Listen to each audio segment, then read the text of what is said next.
Jackson Carter stood at the observation deck of the Lyric space station, staring out at the infinite stars spread across the dark void.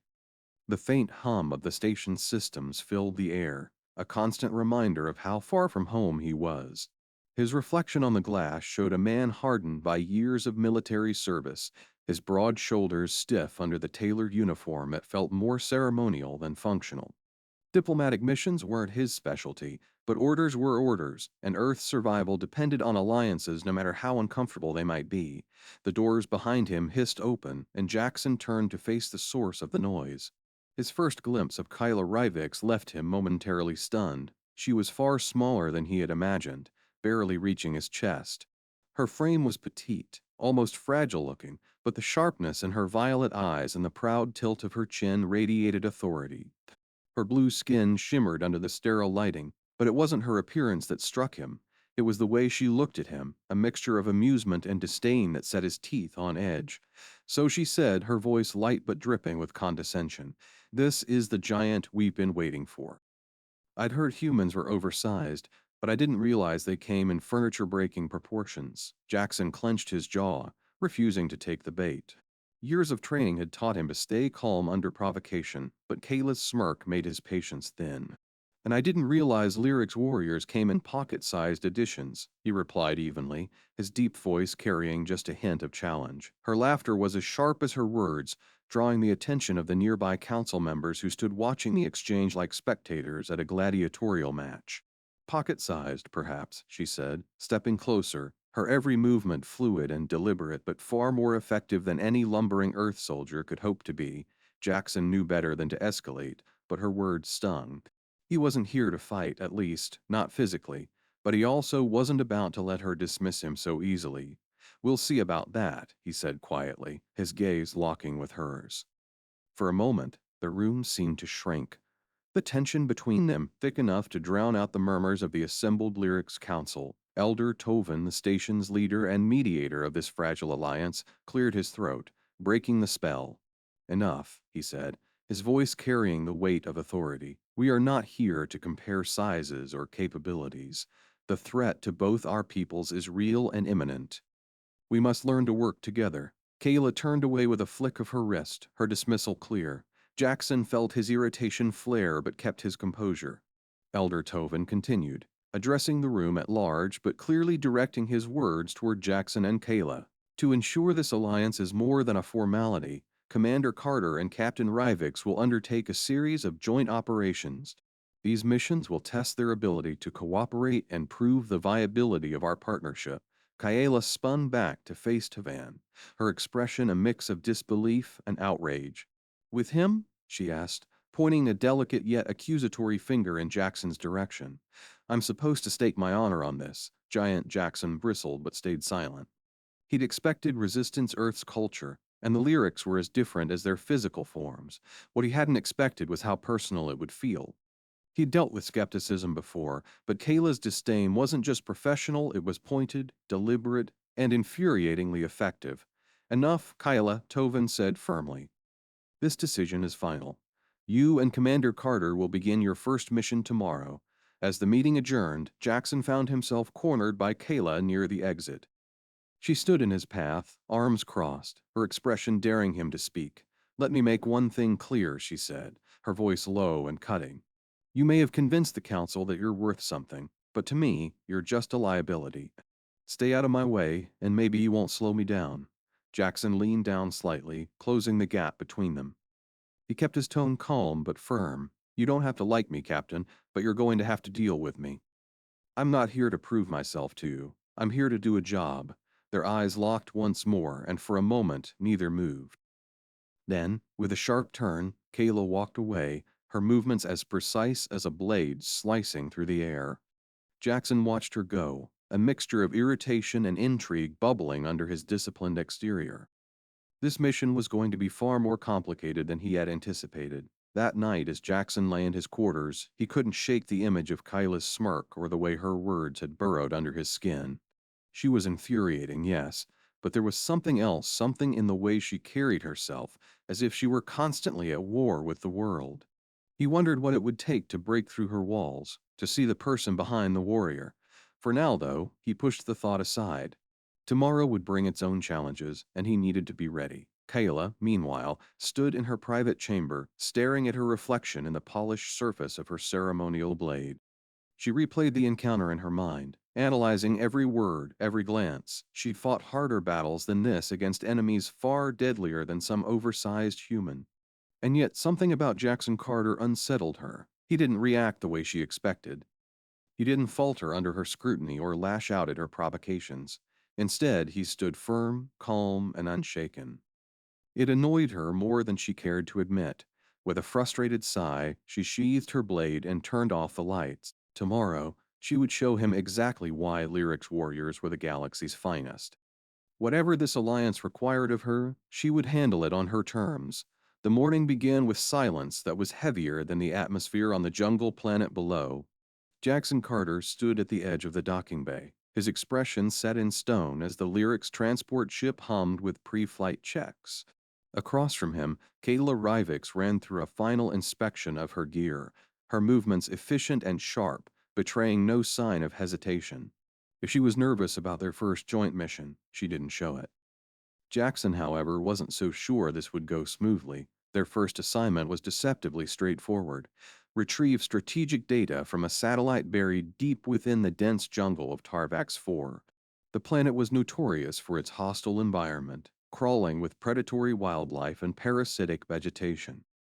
Lyric scouts had failed to complete the mission before, making the satellite's recovery a crucial test not just of their partnership, but of their survival. As they boarded the ship, Kyla shot Jackson a glance that carried the weight of her earlier warnings. She didn't trust him, didn't want him there, and wasn't about to make this easy.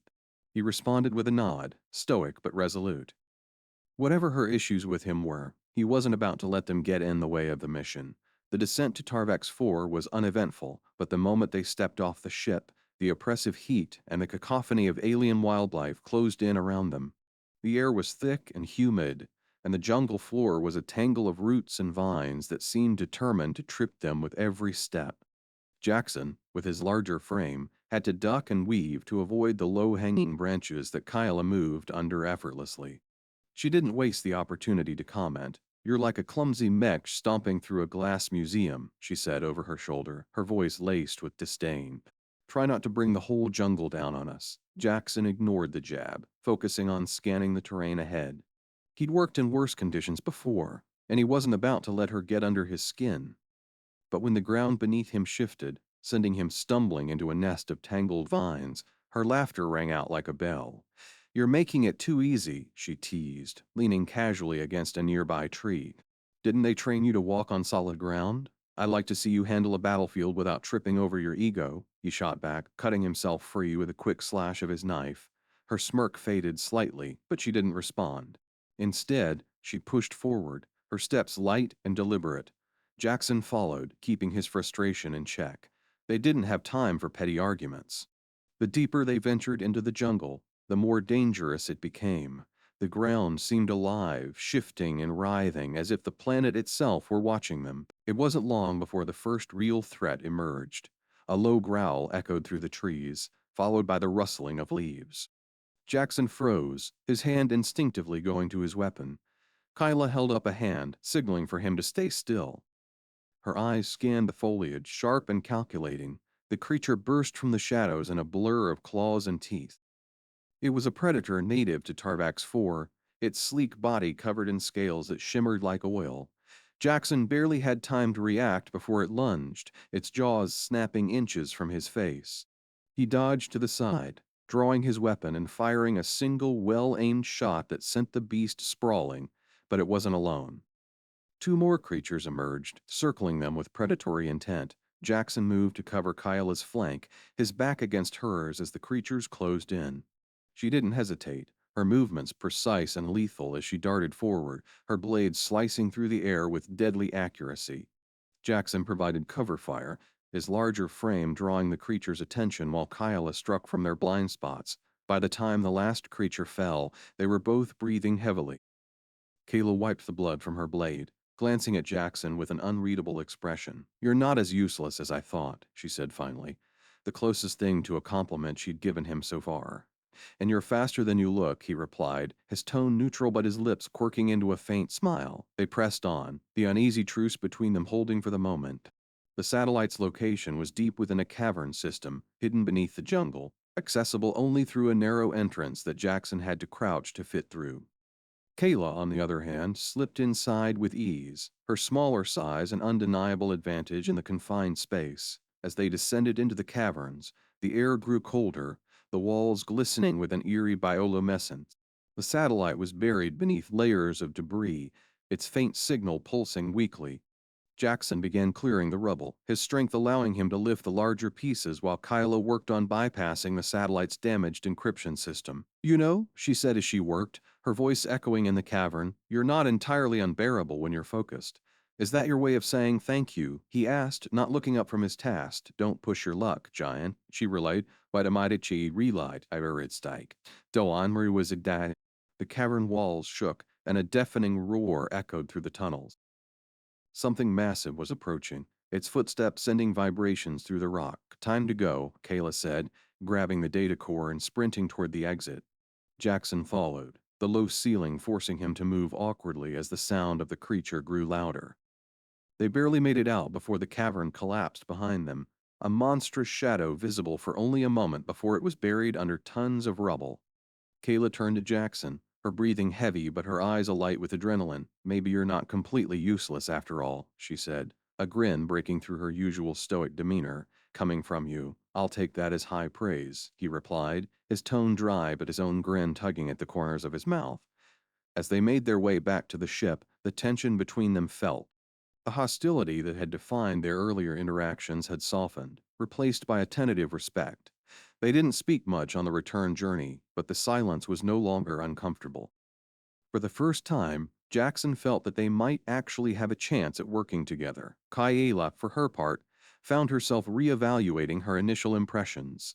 Jackson was still frustratingly large and occasionally clumsy, but he'd proven himself capable in a way that she couldn't ignore. She hated to admit it, but she was beginning to see why the council had chosen him. As the ship docked back at the Lyric station, she glanced at him one last time before disembarking. "Don't get used to this," she said, her voice firm but lacking its usual edge. "I'm still not convinced you're up to the challenge," Jackson chuckled, shaking his head. "I wouldn't expect anything less, Captain." They parted ways, but the shift between them was undeniable. Neither would admit it, but something had changed in the jungle, something that neither of them could quite put into words. The icy winds of Hallis 7 howled like spectral wails across the frozen tundra, slicing through the dense atmosphere and chilling everything it touched. The mission briefing had been straightforward: retrieve a rare crystal hidden in the planet's frozen caves, vital to the Alliance's shield technology. But nothing about Hallis 7 felt straightforward. Jackson adjusted his thermal suit, his breath fogging in the sub-zero temperatures as he scanned the barren horizon. Beside him, Kayla moved like a shadow, her smaller frame barely a disruption in the stark, white expanse. The dynamic between them had shifted since Tarbex 4, but her sharp tongue remained intact. "Try to keep up, giant," she called over her shoulder, her voice slightly muffled by the wind but carrying its usual edge of challenge. "I'm moving slower, so I don't step on you," Jackson replied, his tone even though a small smile tugged at his lips. "The entrance to the cave system was a jades to Mache buys to Fistol, Sferid." Kayla slipped through first, disappearing into the darkness with the confidence of someone who had never doubted her abilities. Jackson followed, his larger size forcing him to stoop in the narrow passage. The air inside was bitterly cold, the walls glittering with crystalline frost that reflected their helmet lights in kaleidoscopic bursts. "This place looks like a frozen cathedral," Jackson muttered, his voice echoing slightly in the confined space. "Focus, Carter," Kyla snapped, her violet eyes darting between her scanner and the cavern walls. "We're not here to admire the scenery." They moved deeper into the caves, the temperature dropping with every step. The scanner pinged faintly, guiding them toward the crystal deposit. Jackson kept an eye on their surroundings, the oppressive silence pressing in on him like a living thing. Kayla, ever the professional, was already 10 steps ahead, her movements precise and purposeful. The first sign of trouble came in the form of a low, resonant hum that seemed to vibrate through the very walls. Jackson froze, his hand instinctively going to his weapon. Kyla stopped as well, tilting her head as if listening. The hum grew louder, shifting into a rhythmic pulse that set his teeth on edge. "What is that?" Jackson asked, his voice low. Kyla didn't answer immediately, her expression tightening. "Something's activated. It's not natural." Before they could analyze further, the cavern erupted with movement. Shapes burst from the walls, humanoid but angular, their bodies made of some crystalline substance that refracted light like living prisms. They moved with terrifying speed, their jagged limbs slicing through the air as they charged. Jackson fired instinctively, his plasma shot shattering one of the crystalline figures, but two more took its place.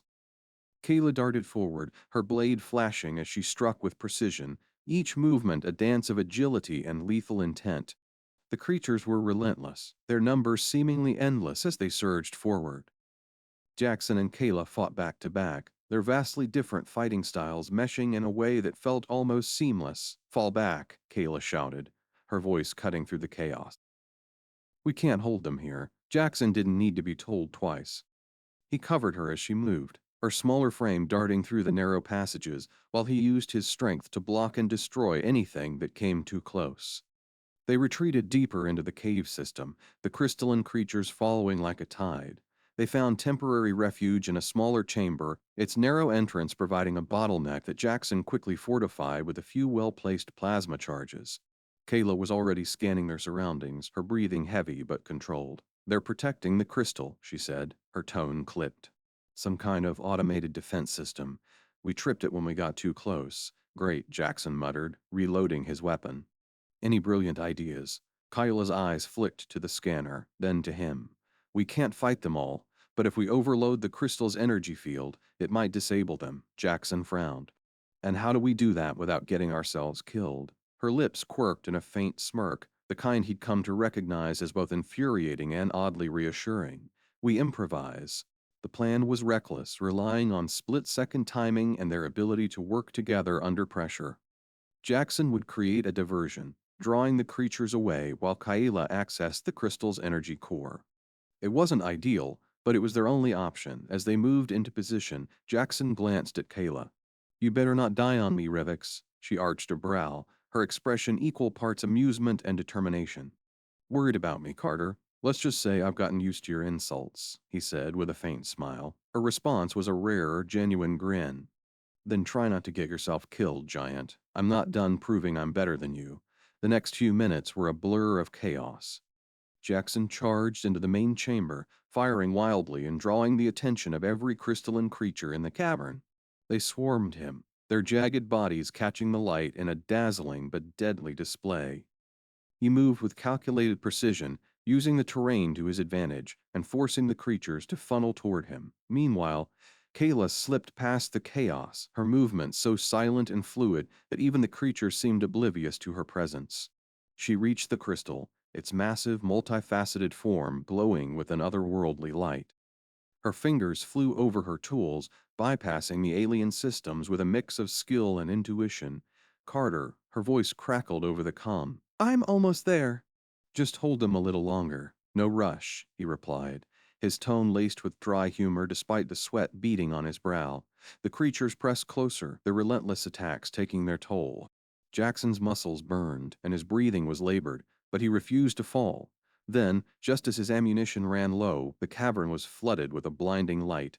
The crystal pulsed once, then shattered, sending a shockwave through the chamber. The creatures froze, their bodies fracturing and collapsing into glittering shards. Kyla emerged from the shadows, her expression triumphant but tired. "Told you I had a plan," she said, wiping a smudge of frost from her cheek. Jackson leaned against a boulder, catching his breath. "Remind me to never doubt you again." They retrieved the crystal fragments and made their way back to the surface, the silence between them filled with an unspoken sense of accomplishment. By the time they reached the ship, the dynamic between them had shifted yet again. There was no need for barbs or insults. Instead, their shared glances spoke of mutual respect and something deeper, though neither was ready to name it. As the ship lifted off, Jackson looked over at Kayla. "You're not bad in a fight, Rivix," she smirked, leaning back in her seat. "And you're not as slow as I thought, Carter." The icy expanse of Hallis 7 disappeared below them, But the heat of their partnership had only just begun to thaw.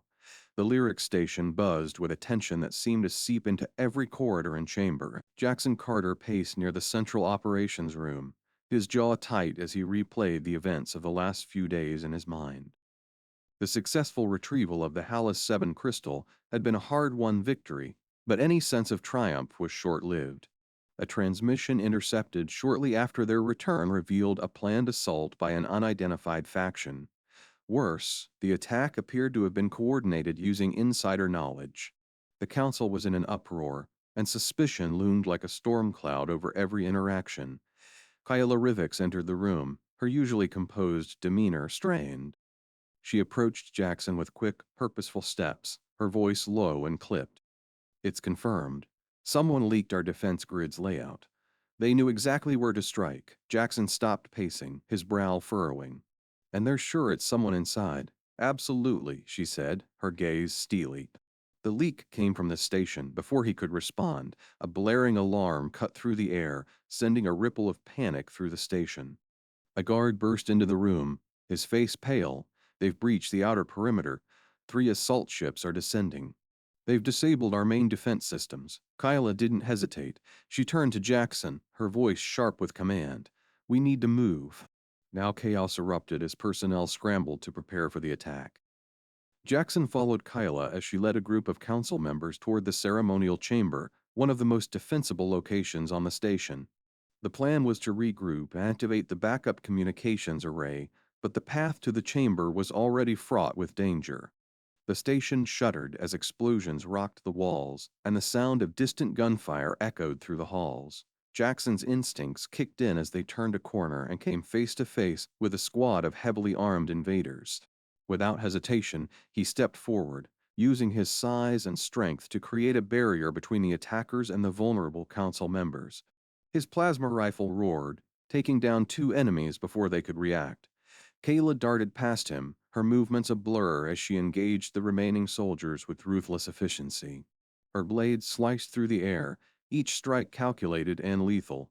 When the last enemy fell, Kayla glanced at Jackson, her breathing heavy but controlled. "Not bad for a giant," she said, a flicker of her old smirk returning. "And you're still faster than I'll ever be," he replied, reloading his weapon. "Let's keep it that way." They pushed forward, the tension between them now an unspoken agreement. Their differences, once a source of friction, had become an undeniable strength. Kayla's agility allowed her to scout ahead and anticipate threats, while Jackson's brute force and unyielding presence provided the necessary cover to keep everyone moving. As they neared the ceremonial chamber, another explosion rocked the station, and the ceiling above them buckled. Kayla shouted a warning, but it was too late. The collapse sent a cascade of debris tumbling down, forcing them to scatter. Jackson lunged toward Kayla, pulling her out of harm's way as the corridor behind them was sealed off by fallen rubble. "We're cut off!" Kayla shouted, her voice tinged with frustration. "The others are trapped on the other side." Jackson surveyed the situation quickly, his mind racing. "There's a maintenance tunnel parallel to this corridor. It's narrow, but it'll get us there." Kyla raised an eyebrow. "You're suggesting we crawl through a lyric-sized tunnel? You'll barely fit. It's that or we leave the council stranded," Jackson said, already moving toward the access panel. "I'll make it work." The tunnel was as cramped as Kyla had predicted, forcing Jackson to move on his hands and knees while Kyla scouted ahead. The confined space made every movement slow and deliberate, but they pressed on, the urgency of the situation driving them forward. When they emerged on the other side, the scene that greeted them was dire. The ceremonial chamber was under siege, its reinforced doors barely holding against the relentless assault of the enemy forces. Kyla assessed the situation quickly. "We need to draw their attention away from the door. If we can flank them, leave that to me," Jackson interrupted, his gaze fixed on the decorative columns lining the corridor. "These pillars are sturdy, but if I bring one down," Kayla's eyes widened as she realized his plan. "You're going to collapse the ceiling." "Not entirely," Jackson said, already positioning himself, "just enough to give them something else to worry about." Kyla hesitated, then nodded. "Do it." "I'll use the chaos to get behind them." Jackson grinned, his confidence a stark contrast to the danger surrounding them.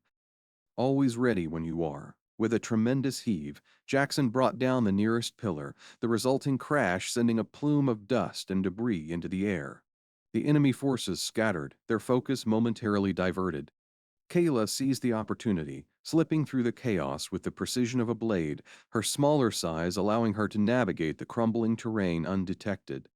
She struck quickly and decisively, taking out the enemy's flank while Jackson kept the remaining forces occupied. By the time the dust settled, the invaders had been subdued, and the chamber doors were secure. Kayla approached Jackson, her expression a mix of exhaustion and admiration.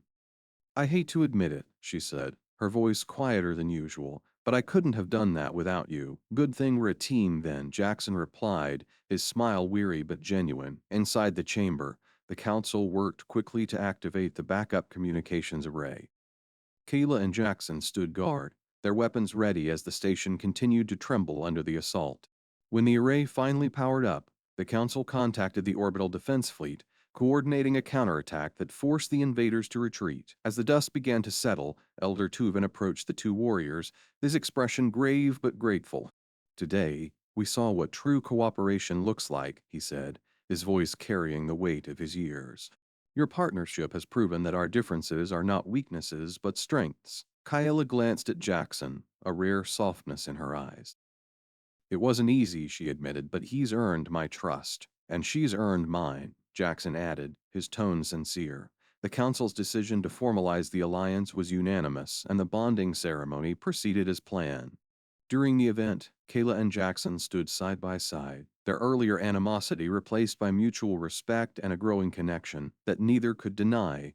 As the ceremony concluded and the station finally found peace, Kayla leaned closer to Jackson, her voice low enough for only him to hear. "Still think you're too big for lyric-sized missions?" Jackson chuckled, his gaze warm.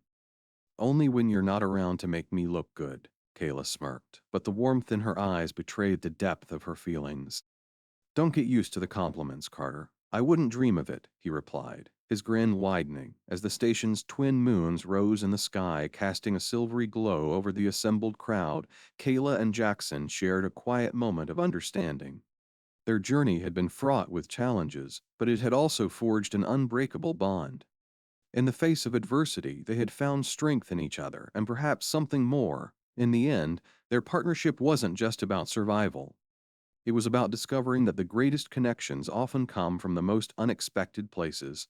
Together, they had proven that even the most unlikely of alliances could thrive, and that sometimes the things that set us apart are the very things that bring us together.